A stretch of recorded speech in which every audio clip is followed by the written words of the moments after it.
चला सोडून देऊ 60% तर 60%. छगन भुजबळचं म्हणणं आहे आमची 60% लोकसंख्या, बरं 60% व्हा, जाऊन दे, काय तुला काय खायचं. पण जरा गणित लावा बरं. 60% ओबीसी, 20% एससी एसटी, किती झाले? 34% मराठा, किती झाले? 114. 150% लोकसंख्या असते राज्याची. तू का पागल काढतो का आम्हाला? आणि मुस्लिम, मारवाडी, बामण हे बिचारे कुठं सोडी, दुसऱ्या राज्यात नेऊन सोडितो. कोणचं गणित आहे?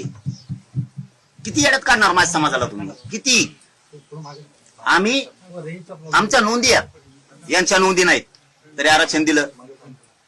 आम्हाला अडचणी का? आता येऊ गॅजेटवर. हैदराबादचा गॅजेटियरचा जे आर काढला त्याच दिवशी मी सांगितलं होतं समाजाचं कल्याण करू शकतो तर आता विखे पाटील साहेब, कारण फडणवीसांनी सांगितलं आम्ही जे आर काढला, ओके देऊन टाकलं श्रेय तुम्हाला. दाखवा मला श्रेय नाही दिले, दाखवा मला.